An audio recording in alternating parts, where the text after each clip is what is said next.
Top سین جو ہے وہ کل 10 مئی 2025 کو جب پاکستان نے انڈیا کی مسلسل بدماشی کے جواب میں اپنا فوجی آپریشن لانچ کیا.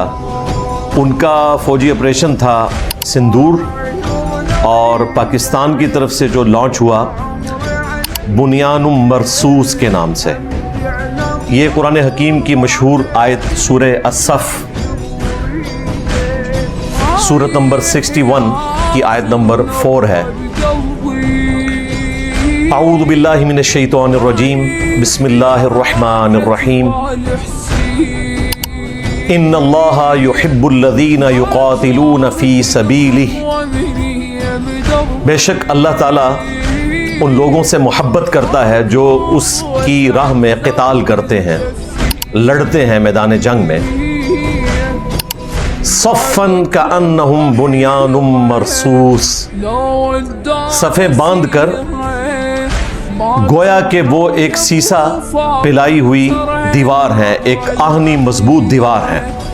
اس طرح میدان جنگ میں وہ اترتے ہیں. تو یہ بنیان مرصوص، سیسا پلائی ہوئی دیوار، آہنی دیوار، یہ جو قرآن کا ورڈ ہے اس سے اس فوجی آپریشن کا نام رکھا گیا.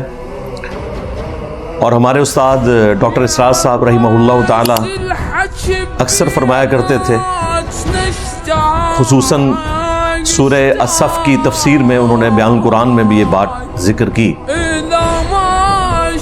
کہ قتال جو ہے یہ اسلام کا سمم بونم ہے، ہائیسٹ گڈ اسلام کی فلسفی کا جو کہ ریئلٹی ہے ایک، وہ قتال ہے کہ کوئی شخص اپنے اس دین کے ساتھ اتنا مخلص ہے کہ وہ اپنی جان ہتھیلی پر رکھ کر میدان جنگ میں اتر آتا ہے. اس سے بڑی تو چیز کوئی نہیں ہو سکتی کہ انسان اپنی سب سے قیمتی چیز اپنے رب کے لیے قربان کرتا ہے.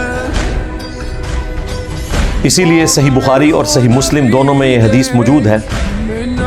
اللہ کے محبوب امام کائنات سید الاولین والآخرین شفیع المذنبین رحمت للعالمین سیدنا امام اعظم محمد رسول اللہ صلی اللہ علیہ وآلہ وسلم نے ارشاد فرمایا کہ میری خواہش ہے کہ میں اللہ کی راہ میں قتل کیا جاؤں، پھر زندہ کیا جاؤں، پھر قتل کیا جاؤں، پھر زندہ کیا جاؤں، پھر قتل کیا جاؤں، یعنی بار بار اللہ کی راہ میں شہید کیا جاؤں.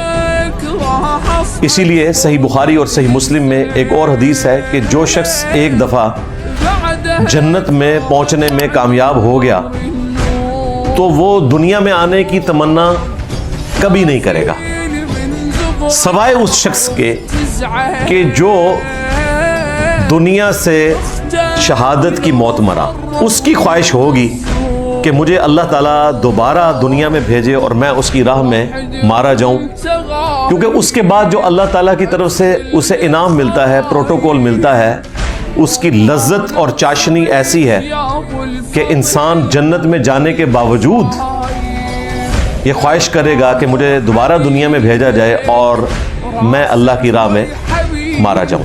لیکن ظاہر ہے یہ اس کی خواہش پوری نہیں کی جائے گی. یہ صرف سمجھانے کے لیے بات ہو رہی ہے کہ اللہ تعالیٰ نے شہادت کے اندر کیا لذت رکھی ہے. تو مسلمان تو ہوتے ہی وہ ہے جو ہر وقت اپنی جان ہتھیلی پہ رکھتا ہے اور اپنے رب کے حضور اپنی جان قربان کرنے کے لیے تیار رہے، ورنہ تو اس کا ایمان ہی مکمل نہیں. صحیح مسلم میں حدیث ہے کہ جس کے دل میں شہادت کی تمنا نہیں ہے وہ منافقت کی شاخ پر مرے گا، یعنی کسی درجے میں وہ منافق ہے. اور اگر دل میں شہادت کی تمنا ہے تو صحیح مسلم میں ہی حدیث ہے کہ اگر کوئی شخص اپنے گھر کے بستر پہ بھی مرے دل میں خواہش رکھتے ہوئے کہ میں اللہ کے حضور جب موقع آئے تو اپنی جان پیش کروں گا، تو اللہ تعالیٰ آنری طور پر اسے شہادت کے رتبے پر فائز کر دیتا ہے. یہ اللہ کی رحمت ہے. اللہ اکبر کبیرہ والحمد للہ کثیرہ وسبحان اللہ بکرۃ واصیلا. اسی لیے اللہ تعالیٰ نے سورۃ البقرہ میں اور سورہ آل عمران میں فرمایا کہ جو لوگ اللہ کی راہ میں مارے جائیں انہیں مردہ مت کہو، وہ زندہ ہیں لیکن تمہیں ان کی زندگی کا شعور نہیں۔ وَلَا تَقُولُوا لِمَنْ يُقْتَلُ فِي سَبِيلِ اللَّهِ أَمْوَاتٌ۔ اور سورہ آل عمران کے اندر اللہ تعالیٰ نے فرمایا کہ اللہ تعالیٰ انہیں رزق بھی دیتا ہے۔ اب ظاہر ہے وہ اس زندگی کے ساتھ تو تعلق نہیں رکھتی چیز، اور نہ رزق اس دنیا والا ہے، وہ آخرت کی زندگی ہے۔ دنیا سے وہ چلے گئے، اللہ کے حضور زندہ ہے۔